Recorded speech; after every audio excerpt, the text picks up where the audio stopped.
Ah, what a fine day. Everything is just perfect. Nothing but peace and serenity. Judge, you want to see my new chainsaw hockey mask?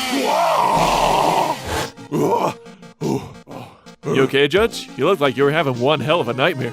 Oh, yes, but everything is good now. Well, alright, that's good. I'll go get you some relaxing music to help calm down. Yes, I think that would help greatly. Perhaps a vacation is also in order. Or even just a nice massage would... Judge, you want to see my new chainsaw hockey mask? Please, just begin the cross-examination. Oh. The CMC come to order at that clubhouse. Hold it! So we begin with the CMC discovering that Babseed has received her cutie mark, and the trio begin to consider a new threat to their crusade. What if they receive a cutie mark they don't like? This is a great dilemma for the three to experience. Since the beginning, their motto, their raison d'etre, has been crusading for cutie marks. Initially, we saw them trying a series of random activities with little to no focus. We saw the dangers of overwhelming cutie marks in cutie pox. But since Twilight Time, the girls have tackled more grounded, realistic goals. This latest revelation creates multiple conflicts they never considered. They could strive for one destiny, but end up forced to settle for something they don't want. Then there's also the fear of their family's reaction to having a mark that differs from their established family tree, and most pressing of all is their bonds of friendship, questioning if they can still be together if they have their cutie marks. The thing that brought them together could break them apart. Fantastic conflict. And we get to see all that inner turmoil Applebloom possesses. Applebloom experiences nightmares about her cutie mark destiny.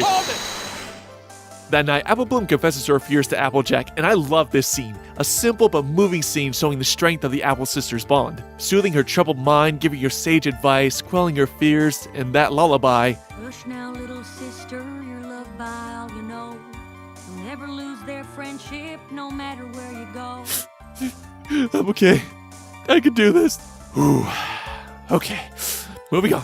What follows from here is a series of scenarios or nightmares showing a visual representation of all the fears set up earlier. The first nightmare centers around the fear of an unwanted cutie mark being an exterminator, an allegory for dirty or unwanted jobs others usually frown upon. And though this may be a dirty job that not many want to possess, it is, however, a necessary career in order to keep a society operational. Without them, creatures such as Twittermites would run rampant across town, and Applebloom experiences it directly and severely. She realizes that she has to take on that role regardless of her ambivalence to save the town, only to see her barn destroyed in a harsh dose of reality. Sort of. The ensuing nightmares deal with the fears of being an outcast to her friends and family, haunted by a mysterious shadow, and even reached the point where Applebloom doesn't even want a cutie mark. This is a huge moment for her. She's reached the point where she's been so defeated by her fears that a path of pure apathy is something she may actually consider. Essentially, seeing cutie marks, a long-standing goal she's been seeking, has now become an antagonizing symbol of fear. The exaggerated characterizations and imagery amplify that fear throughout her nightmare journey. Diamond Tiara and Silver Spoon acting the most hated of Devil Spawns, Sweetie Belle and Scootaloo essentially breaking off their friendship, and the entire Apple family disowning her. The overall animation and imagery in these nightmares are fantastic, from dark tones and color to the rather trippy situations.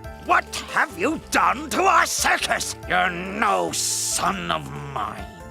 Eventually, Luna enters and quells the nightmare, and the CMC Luna Dreamscape trilogy is now complete. Luna reveals that the shadow stalking Applebloom was her own. This is a brilliant allegory for self-doubt and fear. She's been inadvertently creating all these nightmares, letting her own fear govern what she wants. Think about someone in the job market, college, or anyone with a long-standing goal. Letting fear and doubt overwhelm you builds, and that anxiety can lead to failure and doubt can be severely damaging to anyone's will, creating a blockade on any life path. An easy lesson to comprehend, but one that everyone's experienced at some point.